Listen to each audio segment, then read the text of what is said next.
దేవుని బిడ్డలారా, మెస్సియా స్వరం ప్రేక్షకుల మీ అందరికీ శుభం. చూడండి, యేసుక్రీస్తు ప్రభువారు ఉమ్మి ద్వారా స్వస్థత పరిచాడు. కానీ అదే ఉమ్మి ఓస్తానంటున్నాడు. ఉమ్మి ఓస్తా అంటున్నాడు.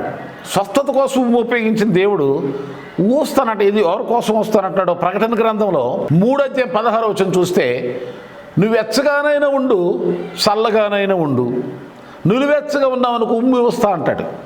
ఇదేంటంటే ఈ ఉమ్మి దేనికంటే అసహ్యంగా గుర్తుకుంది. చూడండి, ఎవరైనా మీ వైపు చూసి ఉమ్మూస్తేనే మీకు బాధ వేస్తుంది. మన వైపు ఎవరైనా చూసి ఉమ్మూస్తే బాధపడుతూ ఉంటారు. కానీ ఇక్కడ దేవుడే ఉమ్మూస్తా అంటే ప్రమాదం సుమా. దేవుడు ఉమ్మూసేటంటే అర్థమే అసహించుకున్నాడని అర్థం. చీ అన్నాడు. ఎవరిని చీ అంటాడు ఇక్కడ? వెచ్చగానైనా ఉండు, చల్లగానుండు. 2 తలంపుల మధ్య ఉండమాక. 2 తలంపులతో ఎంతకాలం నువ్వు తడబడలాడుతూ ఉంటావు? ఒకవైపు క్రైస్తవుడుగా, మరోవైపు ఇంకొకడుగా. ఇటు లోకం కావాలి, ఇటు దేవుడుగా. అందుకనే ఎవడు నిద్ర యజమానులకు దాసుడుగా ఉండ నేరడు.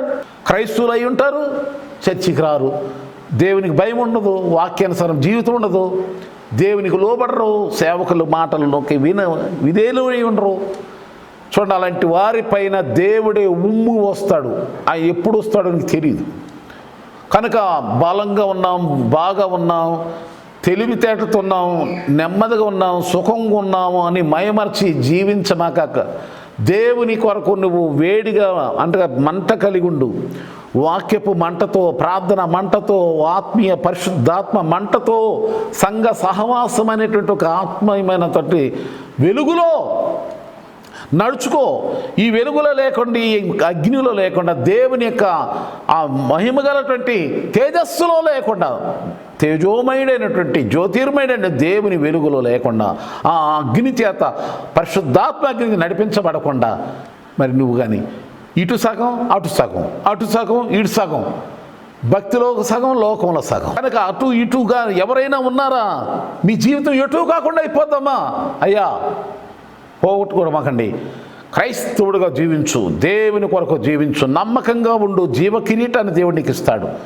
అంతే తప్ప నులివెచ్చగా ఉండి ఎటు కాకుండా అయిపోయి దేవుని చేత ఛీ అని ఉమ్మేయించుకునే బ్రతుకు ఎవ్వరు కూడా వద్దమ్మా. ఎవరికి వద్దా ఈ బ్రతుకు? ఎవరికి రావద్దు. ప్రతి ఒక్కరూ కూడా దేవుని చేత మెప్పించబడి, దేవుని చేత బల నమ్మకమైన నా కుమార్తె, నా కుమారుడు అనిపించుకుని ఇహమందు పరమందు కూడా అనేక దీవులు పొందుకోవని, దేవుని ఆశీస్సులతో, దేవుని యొక్క దేవుడు అనుగ్రహించే ఆశీర్వాదాలతో, క్షేమాలతో, సమృద్ధితో మీరు వర్ధిల్లాలి, బలపరచబడాలి. దానికి కావాల్సిందేంటి? వెచ్చగా ఉండు, అనగా క్రీస్తులో ఉండు, ప్రార్థనలో ఉండు, దేవునిలో ఉండు. లేదా నువ్వు చల్లగా అసలు ఏం తెలియనట్టుగా ఉండిపోని. ఎటు కాకుండా ఉండమాక. ఎటు కాకుండా ఉంటే, అటు ఇటు ఉంటే ఎటు కాకుండా పోతాం. కనుక ప్రభువులో మిమ్మల్ని దేవుడు స్థిరపరచునుగాక. దేవుని చేత ఛీ అని ఉమ్మేయించుకునే అటువంటి అసహ్యకరమైనటువంటి నిలువెచ్చని బ్రతుకు ఇప్పుడే మీ జీవితంలో తొలగిపోనుగాక. ఈ సందేశం ద్వారా దేవుడు మిమ్మల్ని భద్రపరిచి తన మహిమగా, తన మెప్పును పొందేవారుగా, తన ఆశీర్వాదం పొందేవారుగా ప్రభు ఈ సందేశం విన్న మీ అందరిని దేవుడు దీవించునుగాక. ప్రార్థన. మా ప్రేమగల తండ్రి, ప్రభు, ఎవరు నులివెచ్చగా ఉండి నీ చేత అసహించబడి, తిరస్కరించబడి, త్రోసివేయబడే వారికి ఉండకుండా మంచి నమ్మకమైన వారిగా, నీకు ఇష్టలుగా, నేను మహిమపరిచేవారుగా చేయమని, బలపరిచి భద్రపరచమని యేసు నామములో అడుగుచున్నాను తండ్రి. ఆమేన్.